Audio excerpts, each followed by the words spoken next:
Hello and welcome to the Columbus Metropolitan Club. I'm Carol Looper.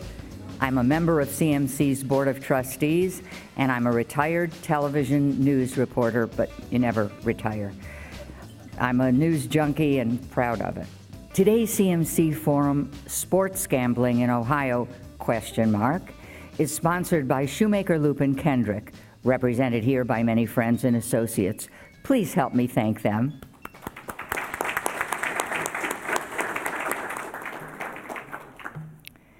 Sports are popular, and sports gambling is popular too. Betting on sports is big business, a global phenomenon, and for some, a vice that's a problem. Now, this was set free years ago in Nevada, and now, thanks to the U.S. Supreme Court, is spreading state by state across the United States, as Ohio considers the many possibilities and pitfalls of joining the party. Let's hear from our experts. Please welcome Corporate Counsel at Sportrader, Nicole Metzgar-Schall, Licensed Social Worker and Nationally Certified Gambling Counselor Level 2, Bruce Jones, Partner with Shoemaker Lupin Kendrick and industry expert Kevin Bragg, and our host, Chief Editor at Columbus Business First, Doug Buchanan. Doug, the podium is yours. All right, thank you. Okay, well, I want to get things started with the question that I think is on all of our minds, and that is, will getting good at sports betting make me a Jeopardy champion? No. Okay, well, we'll actually, why don't we start with, why don't you, since we have kind of a disparate panel here, starting with you, Kevin, just kind of explain what your connection to the industry is. Sure, I'm Kevin Bragg, and I'm a lawyer here in town. I represent several businesses in the gaming space. Most of them do have something to do with sports betting.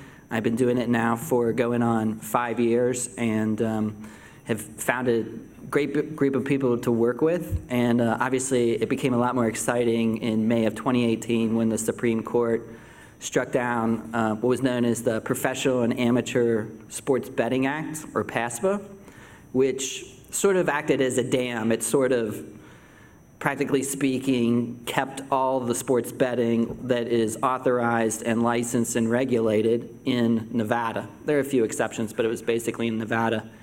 When the Supreme Court struck down that law, then all of a sudden it was like bursting a dam, and we've seen a tremendous amount of action in state houses around the country as states have moved to add sports betting to their menu of gaming options that already exist. Okay, Bruce? Bruce Jones. I work for Mary Haven, a local drug, alcohol, mental health agency here in Columbus. I started our gambling program called One More Chance about 10 years ago, and I get the people that have a problem with the gambling, because we know gambling's one of the #1 entertainments in the world, but when it becomes problematic, we're here for them. And I've been enjoying it for the last 10 years. Okay, Nicole. Well, first and foremost, thank you so much, CMC, for having me and Sportradar join you today. I work for a Swiss company, also here in the United States, known as Sportradar, and we are a service provider for the digital media and sports betting industries all over the world.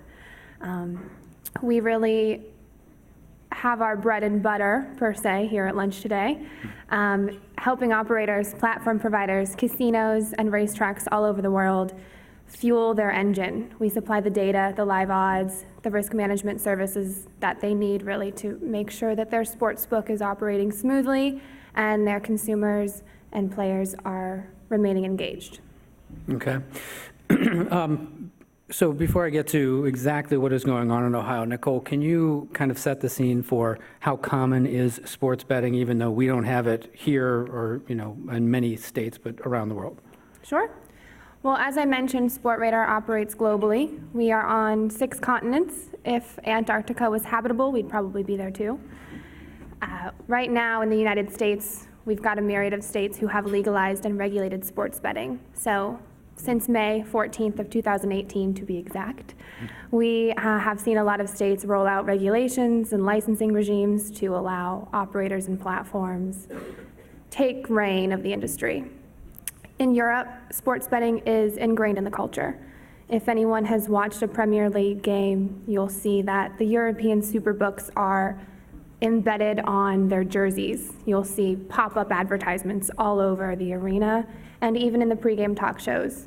There's betting insights, there's lines, there's different types of snackable tidbits of betting-related infotainment, if you will. So not only in the United States is this going to be a game-changing industry for sports, betting, and states, it's something that we can learn from in the rest of the world. Okay. Kevin, any thoughts on how this is expanding across the U.S.? Yeah, I think generally it's expanding the way most legal professionals expected it to when the Supreme Court made its decision in 2018. I think sort of taking a slightly different angle from what Nicole was saying, the expansion, to be clear, is an expansion of state-authorized, licensed, regulated, above-board, transparent, and taxed for the public good sports betting. But sports betting, even without all of those protections and salutatory purposes for the public, still exists everywhere as we sit here today in the form of offshore markets, black markets, corner bookies, and all that money is just, because it's subsurface, it's not part of the economy. And there's really no benefit that is coming to the public as a public financing tool that will come from legitimizing sports betting and bringing it within the regulated atmosphere of the gaming industry within these states. If you look back 100 years, which is a good place to look because this is the 100th anniversary of the 1919 World Series, which was between, of course, our Ohio's Cincinnati Reds. I'm from Cincinnati, and as we say in Cincinnati, you know, when people talk about the 1919 World Series being fixed, we would have won anyway. We were just better. But if you look back 100 years, you know, there was betting on sports, and it was covered in the media, embedded with the events themselves. The headlines would talk about betting and bettors and what they wagered, and it was not something that was separated. It was just all embedded or side by side. And as time passed, that discussion of the issue was sort of driven further and further underground. And it was really sort of completely driven underground in 1961 when Congress passed the Wire Act, which makes it a crime to place sports bets across state lines. So even today, even with what everything's happening now, you'll never be able to, unless Congress acts, to make a bet from a phone, say here in Ohio, with a casino or a sportsbook operator in Kentucky or Indiana. It'll all be self-contained within the state. And what the Wire Act really did was that really put the hurt on the illegal bookmaking industry in the United States. And it sort of just all went away. You know, when I was growing up in the 70s and 80s, you know, in Cincinnati, Ohio, there's no talking about betting or, you know, how that related to sports or anything. It just wasn't there. And then the internet came along. And what happened then when the internet came along is that offshore operators started offering sports betting on mobile from the Caribbean, other places. And that's very widespread now. But still underground, still not in a place where it can be monitored, where we know what's going on, where the money is being generated is at least in part divided to public purposes. And so I think that the Supreme Court decision, what it really does is it allows us to bring an industry that exists. It's really not a new industry from a factual perspective, but to bring it back into the light and treat it like regular business. And I think that will improve the situation for everyone involved. Kevin raises a really good point. For the longest time, PASPA kept underground something that we all knew was happening. It otherwise was an overreaching means to an end that just increased the black market. So the biggest question burning here today is whether or not legalized sports betting should come to Ohio. And with that comes many benefits. You're bringing offshore activity into the light. You're bringing it onshore to licensed, regulated sports books. You're protecting consumers by identifying their behavior, regulating it, and giving them a means to seek help when they need with problem gambling and become deeper engaged with their sport of choice. And you're optimizing tax rates so that you can filter that tax revenue to other important constituencies within the state. Bruce, I suppose you have seen, if you have a program up and running for 10 years, that there's already, I mean, is it gambling in general, sports gambling in particular, or what's going on with that?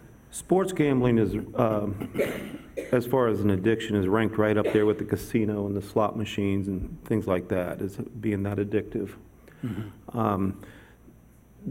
The addiction itself is just like any psychoactive drug, like cocaine and things like that. But it's a behavioral addiction, so it does change the neural pathways in the brain and how people operate. As I said, the amount of the addiction has increased in the last 5 years from when the casino first opened here in Ohio. 5 years later, it's doubled here in Ohio, the addiction rate, and people at risk. So whatever the legislation decides, we just want to make sure we have some safeguards in there as far as some funding and taxes, that we will see a increase in addiction with the sports betting.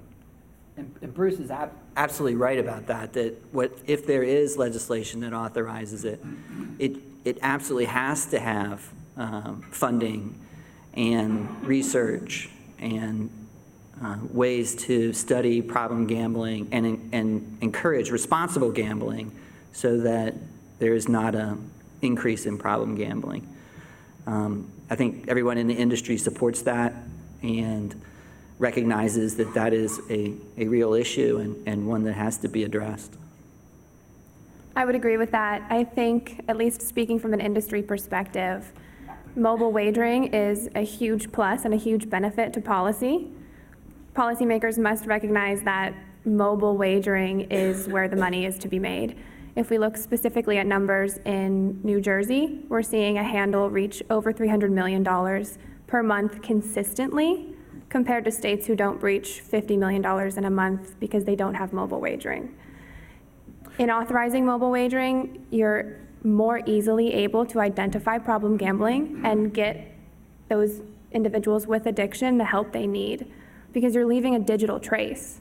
Everything has data behind it. You're clicking on the odds. You're trying to swipe into a new app. You're registering.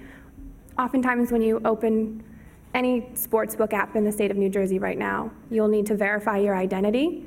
You'll need to give your address. You'll need to send in a photo ID. So there are means and ways in which regulated sports betting, to your point, might bring more addiction to light, but there's even more ways where it might help us really indicate and find the individuals who need the help. Okay. And I think with the sports betting, it's fast. Right. And so many different ways you can wager different games at one time. So hopefully we'll be able to slow it down sometimes. I think with your apps and stuff like that, we'll be able to have pop-ups and say you've been on the phone or you're betting for the last 5 hours, you want to take a break, some way to slow it down a little bit. You've gone over your $5,000 limit, so, as long as, hopefully we address all that. Yeah. So Kevin, where exactly are we in Ohio? I know there's a there's a bill in the Senate, there's a bill in the House. Can you just broadly give us an overview of what's going on there? Sure. As you said, there's two bills. The first bill that was introduced in the Senate. It's Senate Bill 111. And for just shorthand purposes, I would call that the casino bill. And it's a good piece of legislation in my particular view, in which the wagering on sports in Ohio would sort of be centralized and funneled through our existing casino and racino industry.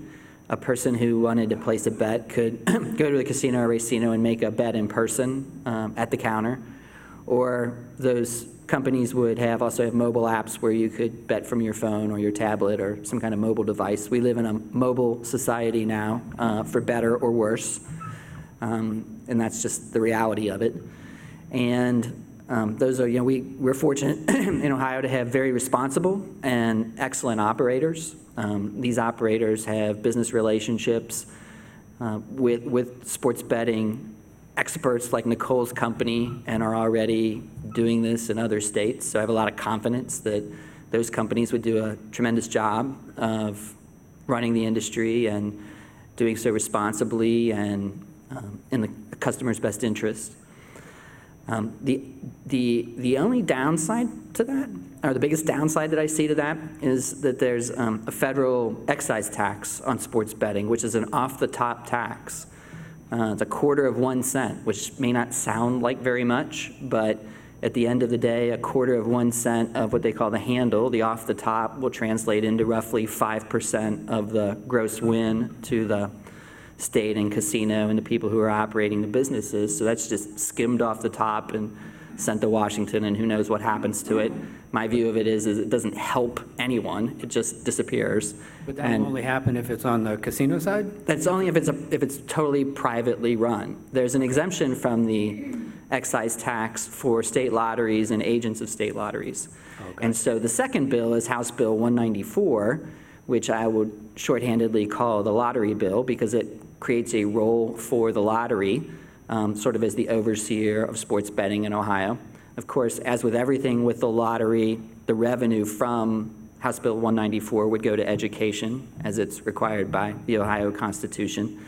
Back on the Senate side, that what would happen with the money publicly is sort of up for discussion. That was left intentionally open for the political process to weigh in on.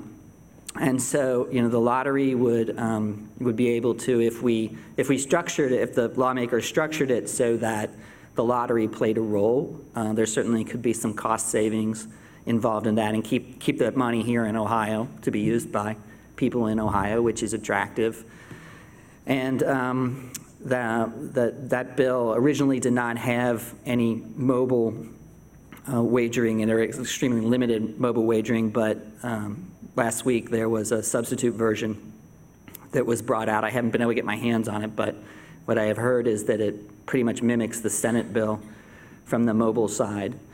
And so the House bill is moving forward a little bit faster. Right now it's had hearings in the State House, whereas the Senate bill has not been called yet for hearing.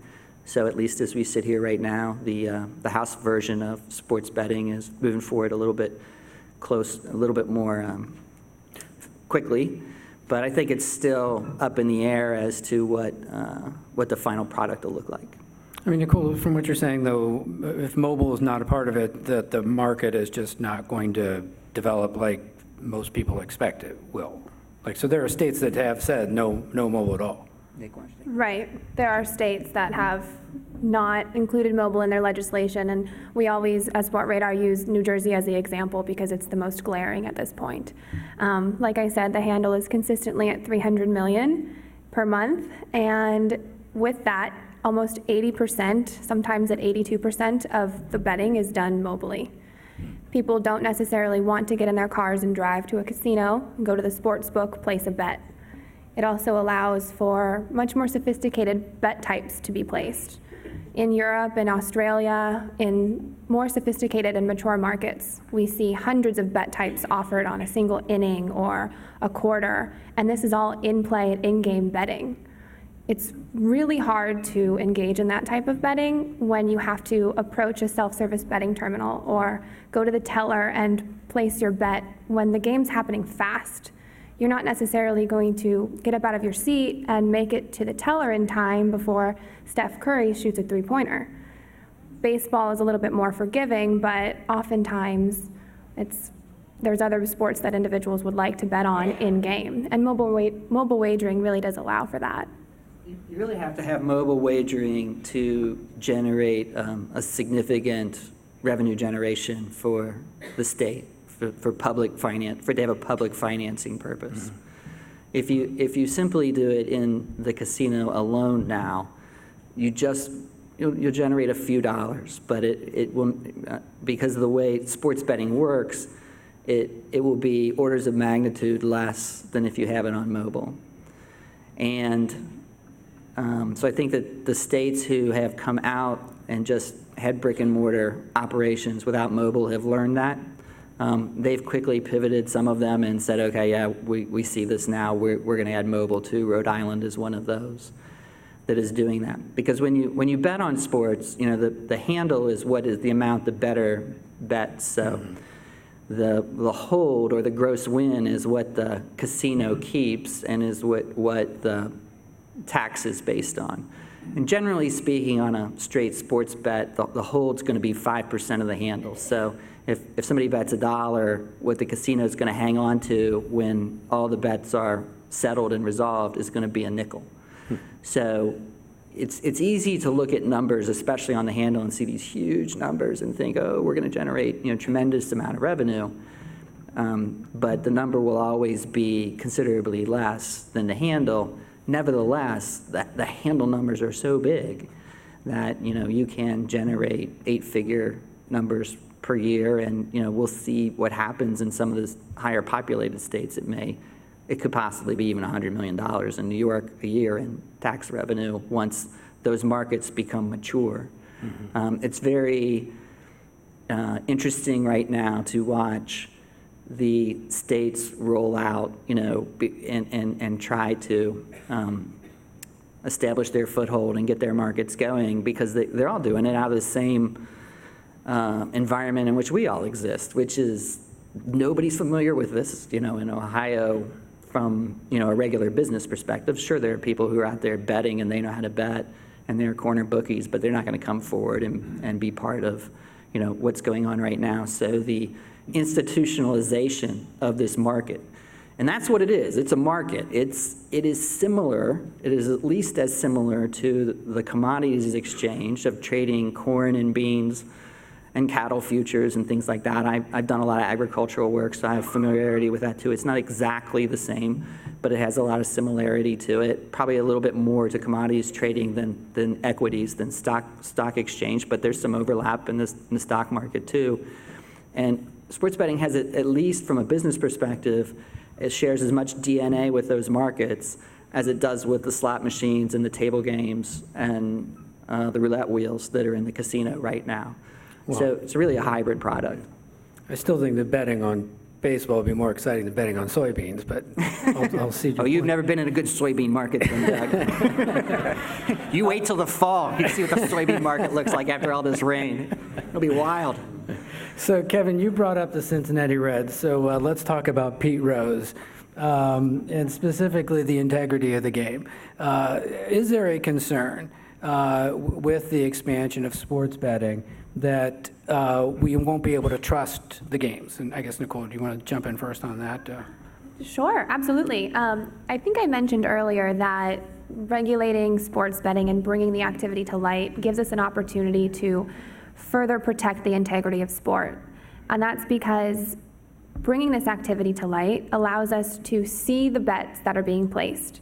SportRadar has an entire division that we've coined our integrity services, where we help leagues, federations, and organizations, as well as law enforcement agencies around the world in over 80 countries, to identify suspicious betting activity, help find fraudulent behavior, and seek out and help prosecute individuals who are engaging in the corruption of sport.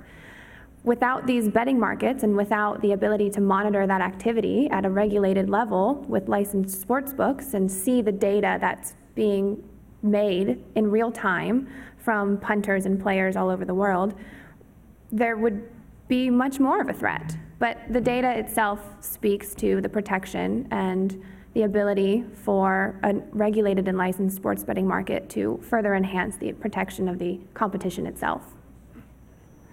Yeah, oh, go ahead, Bruce, jump in. I was just going to say that, with the new sports betting, it'll be for colleges, and I just know that they are at a high risk, these young athletes and stuff, and, risking it's tempting, they're risking their scholarships and even ability to play in any further games. So it's just they're very vulnerable, and Sure, you raise a really good point, but we also have to think that the market itself is incentivized to ensure that everything is kept fair. The very nature of sports is that it's uncertain and unpredictable. We're not sure what's going to happen. Kevin Durant was injured, Clay's out. We don't know for sure whether or not the basket's going to be made at the end of the game when the buzzer's going off. So that uncertainty and that self-regulation to allow the operators, the players, the teams and the leagues to remain uncertain will not only increase the revenue that we generate as an industry, but also the tax revenue, because a compromised sport is no fun to bet on. I think Bruce is hit the exact word. It's vulnerable is the key word.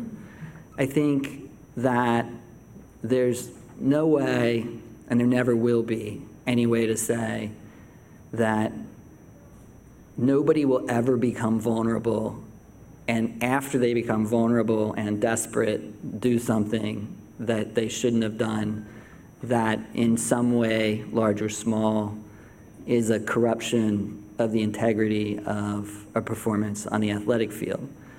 But history has shown us for decades that it's isolated incidents. It tends to be a vulnerable individual as opposed to sort of a systemic undermining of the whole competitive process. I don't think you can undermine the competitive process today, or at least it would be extremely hard, because everything now, especially in the social media and with the Sport Radar integrity monitoring services, everything is so transparent in the sunshine, and people will just behave differently when they know they're being watched than when they think they're in the dark and no one's seeing what they're doing. And so I think from that perspective, it would just be so much harder to do that today than it was 100 years ago when the New York City bookmakers fixed the World Series. We also have just the underlying business of sports is so much more sophisticated and complex. We have unions, and we have agents, and we have league commissioners, and we have all these people who are in the mix who just kind of, by their very presence and what they do in the business, creates organic protection, against corruption. So I don't worry at night at all about, the games being fundamentally changed. I don't think it can happen. I think that what makes the sports business so appealing and valuable is that people like rivalry. If I say OH, I know what you people are going to say, and if I say, but I'm not going to talk about that school up north, you know exactly what I'm talking about. There's a huge Ohio State-Michigan rivalry, and I think even if you had something that happened, unfortunately, in a rivalry like that, it wouldn't change the rivalry. It'd still be the rivalry. It might still go back the next year. It would still be the same. So I think that sports are very resilient. They're very organically protected against this. I think the sports where you have to look out for are more of the individual sports, tennis, and where somebody could do something completely on their own. Whenever you get into the team atmosphere, it's awfully hard to keep a secret when a lot of people have to collaborate to reach the result. That being said, though, have the pro leagues or the tennis association, have they embraced gambling? Or are they still opposed to it? And is it different in college? Do you want to take that, Nicole? Sure. Well, Sport Radar specifically works with a lot of major leagues in the U.S. Some of our few integrity partners are among the likes of the NBA, the NHL, MLS, NASCAR, the MLB, and these leagues recognize the vulnerability. We work with not only the U.S. leagues and these domestic-based federations, but global organizations around the world to educate, consult, provide services that are hands-on to identify potential match fixers and corrupt behaviors, to allow them to understand that maybe this individual is approaching you because they're a fan, they think you're a great athlete, or maybe they're approaching you because they want to develop a relationship with you, so you'll later on be more incentivized to fix a match for them. But the leagues that Sport Radar works with have certainly understood that vulnerability and are welcome to that education. So their athletes, their staff, their coaches know how to identify the behavior and really hit hit the nail on the head to eliminate it? It's been tough on the leagues, to be candid about it. You know, you're talking about a big culture change. Sports betting and the underlying leagues and the games have always been like kept completely separate. You know, prior to everybody getting a smartphone, Nevada was a little town in the desert, and there was no professional team around there and very little college activity too. So it was physically remote from where all the major action in sports was going on, and it was not networked. You couldn't virtually connect to it. And now, you know, as a result of the Supreme Court decision, we're just smashing the sports leagues and the gaming companies together and saying, hey, check it out, you're neighbors now. You live right next to each other. And so there's been some interesting debate, certainly, amongst the leagues and the gaming companies as they all try to, you know, understand what their relationships are going to look like going forward in the future. I've sort of been at conferences, the person who's sort of tried to nudge them in the direction of, hey, it's okay if you talk to each other. You know, this doesn't have to remain separate, because I don't think it can remain completely separate in the day and age in which we live. And I think they'll all get there. I think in the end that there will be smoothly functioning relationships which will maximize the protection of the integrity of the market and maximize the public benefit that come from regulating this and bringing it, you know, up from the subsurface to be transparent and part of regular business. I was just going to say that my colleagues here, they speak about business and, you know, big picture, macro stuff, but, you know, I'm working with the individuals that I know that will be, the addiction rates will increase with the sports betting. Gambling is a hidden addiction. You know, people can go long periods of time without being detected. You know, I don't see gambling in your eyes. I don't smell lottery breath. I don't see numbers in a urine screen. But by the time they come for help, they've lost relationships, houses, job. You know, suicide is the number one result of gambling than any other addiction, suicidal ideation. It's got a very high correlation of domestic violence along with it. Because most couples, what do they argue about? It's money. So the individual who I work with, you know, whether it's organized teams and stuff like that. I have a client that is in sales, IT sales. So he's on his phone all the time. But during the day, he's also run up in 3 months, $150,000 in debt on sports betting, even though it's illegal. But he's still doing it. Whether it becomes legal or not, I'm sure he's still going to do it. But, you know, it's just scary how easy as it is. You know, I don't know how to use half of these things on this phone, but I have a smartphone. It is smarter than me, so.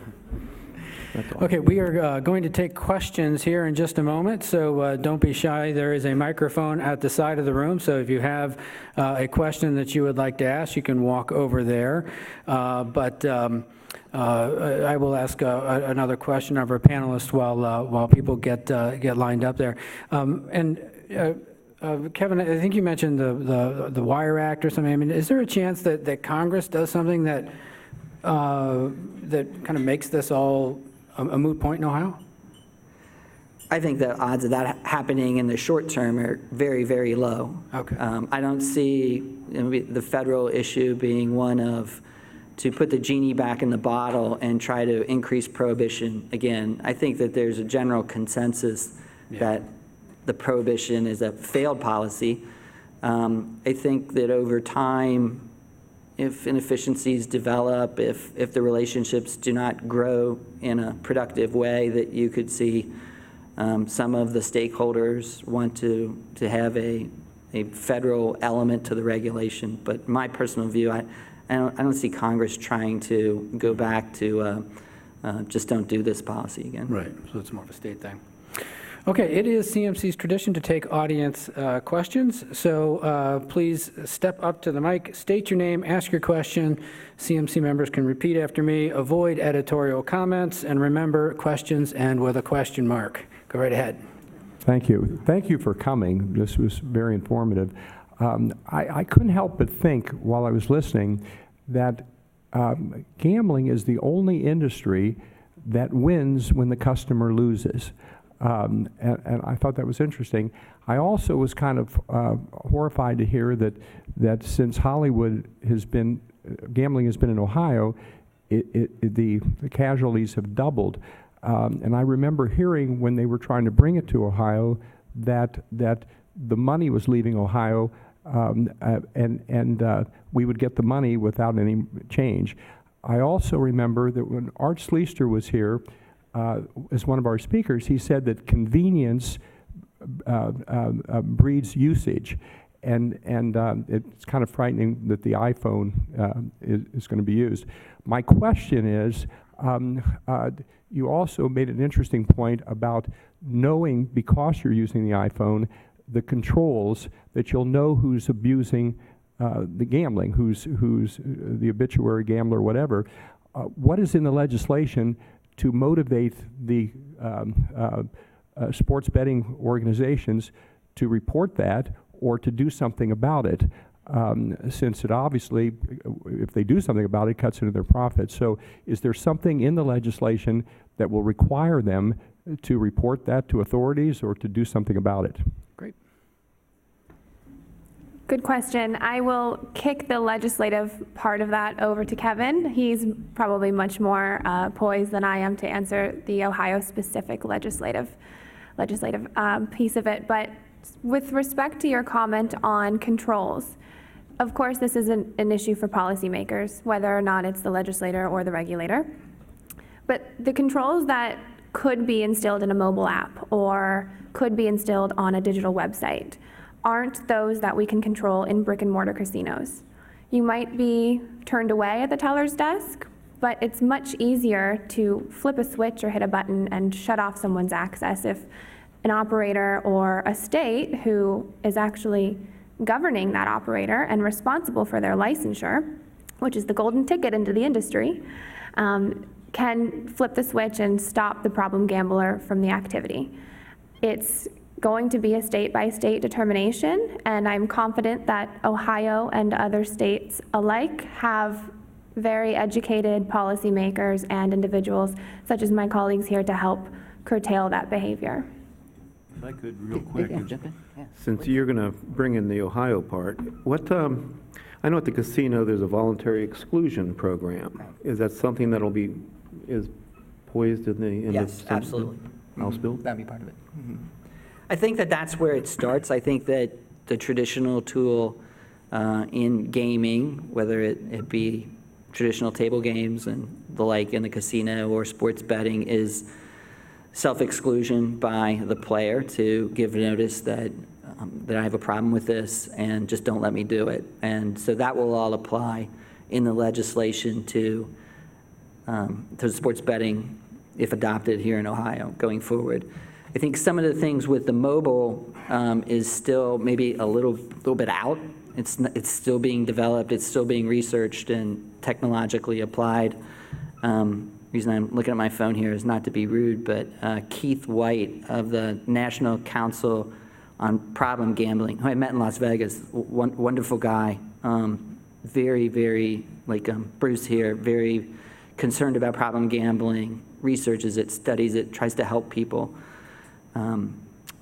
Says that he absolutely believes and long held you can perhaps provide a safer gambling experience with account-based online wagering, and certainly there's a lot of potential in both this new technology and big data to deliver more customized, personalized, responsible gambling experience. But then you bring up Art Schleister. I mean, we're in Columbus, Ohio, and I just don't have any answer for that. I hear what Bruce says, that what we can sit up here at a higher level and talk about business and things like that, but these issues are personal and they're very individually based. And I think that we as an industry cannot forget that, and we have to support people like Bruce and Dr. Keith White, who are the frontline soldiers in that defense, and make sure that they get what they need and try to help them figure out better ways to figure out when an individual may be starting down a path of self-destruction, because nobody wants to see that happen. and it's certainly something that medical science has identified and dealt with, and we need to continuously improve in that area. Got it. Okay, next question. Good afternoon. My name is Hugo Truix, charter member. I'm interested in the scope of the gambling current, of the proposed legal gambling and even what goes on. Does it include college sports? Does it include high school sports? Does it include Pee Wee sports? Does it include political elections? Does it include whether or not the Columbus teachers are going to go on strike? I'm curious on the scope. Yeah, I'll take that. The legislation that is currently in Ohio would include all professional sports and college sports. That's where it would end. There would not be any high school betting on high school sports. There would not be betting on any junior high school sports.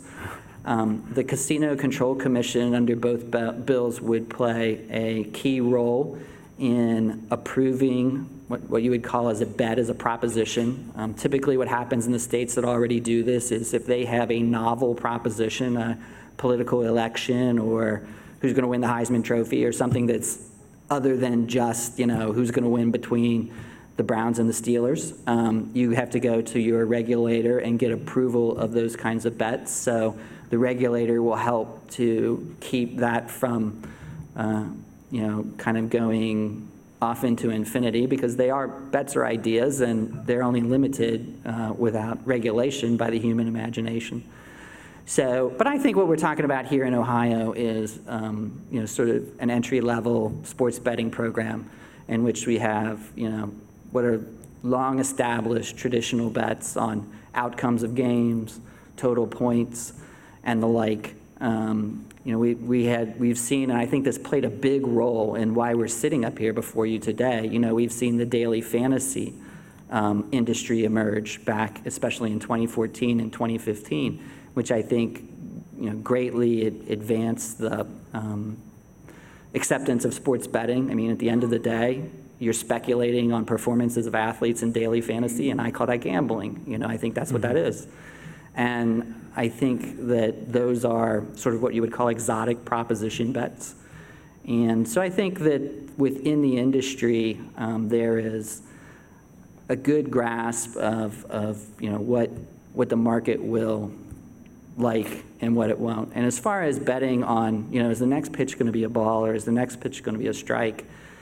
You'll hear people talk about that, but the reality of it is there's the bettors want a liquid market. In other words, they're not betting just to bet, they're betting to win something. And if you're going to, set up a proposition that's going to have a life of, a few seconds between pitches, there's no time for any liquidity to form. There's no time for any prize to come into existence in which a person could make it worth their while. So I think like a lot of talk about that is considerably overblown. That's just not it's just not economically going to be attractive, and people who run sports books, they prefer economically attractive propositions to ones that nobody cares about. But I know you can, and I think maybe it's in England, you can bet on the Oscars, you can bet on the Queen's baby's name, or, Prince William's baby's name, stuff like that. Do you see that in the U.S. at all, Nicole? We haven't seen that in the United States, not up to this point, maybe jokingly between family members or friends. But Right. Kevin raises a good point about proposition bets, though, and to the question, an operator isn't necessarily interested in offering a proposition bet on a player that could be compromised in any way, and this goes back to the integrity of a sport. The uncertainty and the competition is the attractiveness of sports betting and the attractiveness of the outcome to the punter and to the operator. Those proposition bets that are a little bit more high risk, that are likely to be compromised or otherwise likely to result in a refund, aren't going to be offered, and it's not something that we've been seeing trending in state legislation so far. Okay. Next question. Hi, my name's Trip Lazarus, and I know this is coming, and I'm generally in favor of things that have been shoved into the dark coming into the light, because that's the only way we can regulate them at all. But I can't say that this doesn't make me kind of sad. because there is such a cocaine aspect to a quick bet. And I mean, I can see myself, I don't gamble. I don't like casinos. But gee, I might get involved in this game a little bit more. And then it's just, we talk about all the money that's going to come out of this. Well, where's that coming from? It's coming from people who we're skimming it off of because of fairly addictive behavior. On the other hand, I guess my question is, with this coming out into the light, how many more people start gambling that weren't? And so how many more people do we have in trouble that weren't? Okay. Well, we know in 5 years in the state of Ohio, gambling has increased, it doubled. Yeah, please. Did you see did we see this when the lottery was introduced and then when Keno was expanded and then when the casinos came out? Like, do you see very specific correlations between expanded gambling and the expanded numbers? I mean, is it just a straight shot like that? I don't have that information, but I know the state did a survey before the casino started, then 5 years later. And that's what I'm going off of. Nicole? Yeah, I'd just raise 2 points on that. With respect to the number of individuals betting, the American Gaming Association reports, and this is to date, between $150 to $450 billion are bet by Americans. And that's not just in states that are legal, that's also in states that there's sports betting illegal. So bringing this to light helps us monitor, helps us identify. It's not necessarily as attractive of a feat if it's legal now, because it's brought into the light. It's not as cool, it's not as trendy to do something that's illegal.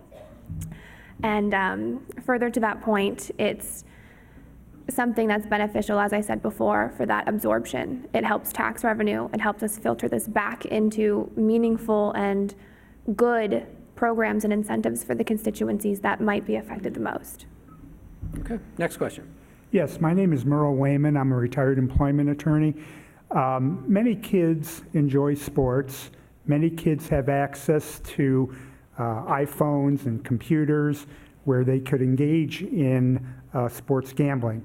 My question is, do the proponents of sports gambling, are they attempting to target this group in an effort to expand upon sports gambling, not only to people who are of majority age, but also to minors?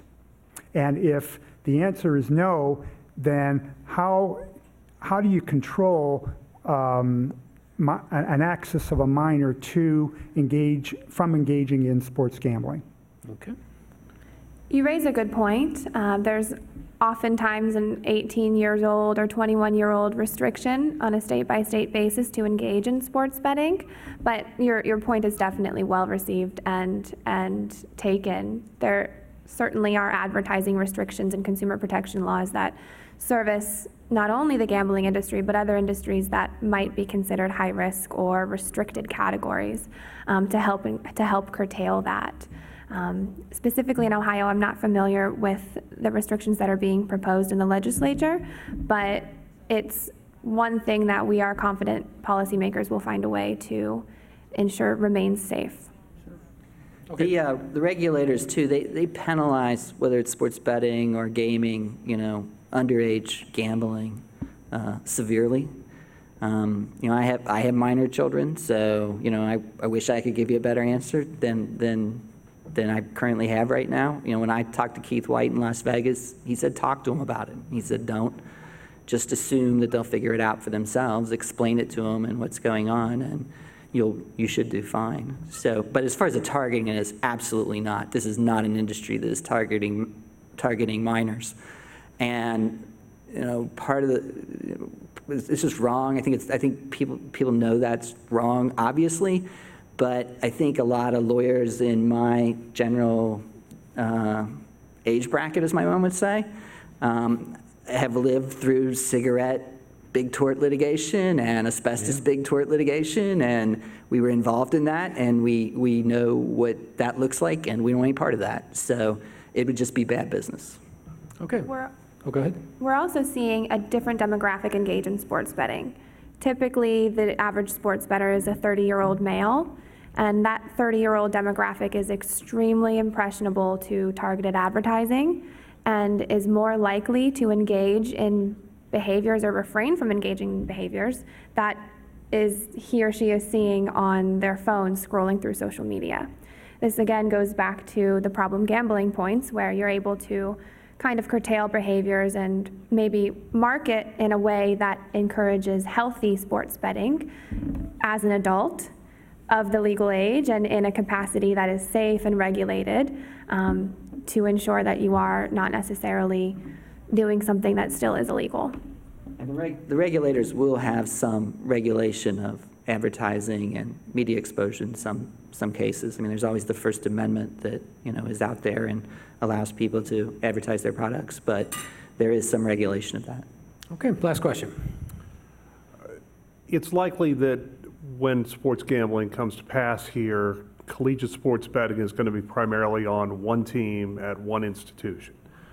But the majority of collegiate athletes in this state, even if you limit it to football and basketball, are D2, D3, NAIA, and even some unaffiliated institutions. And while Ohio State has the capacity to put infrastructure in place, staff training, monitoring, to deal with these issues, small colleges that even some of you went to do not. And yet those are also the targeted bets. The University of Mount Union goes to the national championship every other year. Findlay went to the basketball championship a couple of years ago. What are these schools supposed to do with the wide open law that Ohio is now contemplating? And second, some of you haven't brought up at all, esports, which are the fastest growing sports, which some legislators have told me are not sports, and well, most legislators are the age of people in this room, or they don't understand this is a real sport. It's very quickly growing and is built around the premise of wagering in many ways. How can the state deal with these two issues? Well, I think the universities, if we're going to focus on college sports and collegiate sports, are struggling with that right now, and they are trying to develop policies and procedures that will be effective for them. It's on their radar screen, and they are drafting those things up and considering, how to do that. It is conceitedly, I think, a little bit harder for the intercollegiate environment than it is for the professional environment. There's 160,000 student athletes generally every year at the Division I level who are playing college sports. You can cut that number way down initially because there are not going to be markets made on a lot of the games involving Division II teams and stuff like that. Yeah, there'll be a line on a Division III championship when Mount Union goes and whacks whoever they're playing, and they win. They go every year. They don't go every other year. They go every year, it seems like. So that's a great program up in Alliance, Ohio. And so I think, if you're talking about if it only happens in Division III one time a year, that those are the one-time event is the most scrutinized event, whether it's the Super Bowl or the Division III national championship, and that can easily be handled. I don't expect there to be markets developing on the John Carroll versus Mount Union game, in week 6 of the football season or something like that. But the Big Ten and the major schools where there's heavy betting every week on their games certainly are going to have to get together and develop some safeguards for themselves and ways to police it. Okay. Anything? One more question.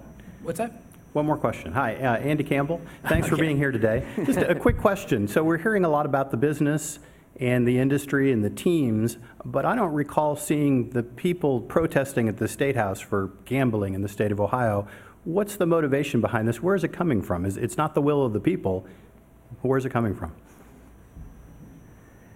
Well, I think it is recognized that it's a source of revenue for the state that can be tapped and grown. I think that is the largest motivation for public policy to move forward with it. So it's a positive motivation as opposed to a negative motivation. And I think it's partially just evolution of the generations too, and that, probably the data's pushing it along too. That's my view. Well, I've been known to get the stick out and stir the pot up, but, we voted on the casinos coming in. Is this going to be something that Joe Citizen is going to be able to voice an opinion with the sports betting? Well, I think that'll be up to the State House, so I'll dodge it and say that'll be up to the people who have put forth the law and maybe some lawyers down the road. But there are states where that is happening. Colorado, the General Assembly authorized a referendum to the people as to whether or not they want sports betting in Colorado, and that will be held later in the fall. And I'm a betting guy. I'll bet anything that it passes, that it will pass. I think that nationally there is a sweeping, if you're going to do it on politics, that sports betting has never been more popular, both in the State House and amongst the electorate. You probably didn't pay attention to this, but I did when we had our last governor's race. The governor may not appreciate me remembering this, but I think Governor DeWine originally came out and said, I don't think we should do that. And then he saw the numbers and what happened, and it was a 24 or 48-hour period. He said, yeah, I support it. So, there's really not a lot of let's keep it prohibited political will out there. There's strong political will to, again, bring it out from the underground and create transparency and public finance. On a final note there, I don't actually know any of these protesters. We're not on a first name basis just yet, but I can say, generally speaking, with change comes uncertainty. If there is uncertainty, speaking from industry and speaking from experience, there are sophisticated entities, organizations, individuals out there who are on the ground in this industry globally, SportRadar being one of them, helping to protect the competition, protect the integrity of sport, work with organizations who look at individuals at an individual personal level to help their problems, who work with the operators. Like I said before, SportRadar is at the epicenter of all of this. We know the leagues, we know the operators, we know the regulators, and there are individuals there to help curtail that uncertainty so that the industry can become a healthy marketplace for future entertainment for years to come. I just want to put a shout out to the state of Ohio. When we got the casinos in Ohio, they have the Ohio for Responsible Gaming. We have 4 state agencies working together, which is kind of unique. But we've done so much such great work that Keith White and the National Conference on Problem Gambling, we hosted the national conference here last year up in Cleveland, not Cincinnati, but Cleveland. And, it just shows all the good work and the stuff we're doing in Ohio. And I just like to see, I don't know if it has to be such a rush to get into the sports betting. I think it's been, a year since they opened it up. So I hope our legislators do their jobs. I think we all feel that way. I hope you all enjoyed today's forum and found it interesting and important in the future. Let's thank our sponsors, Shoemaker, Loop, and Kendrick, and our speakers, Nicole Metzgar-Schall, Bruce Jones, Kevin Bragg, and Doug Buchanan. And thanks to all of you for being here. We look forward to seeing you next week.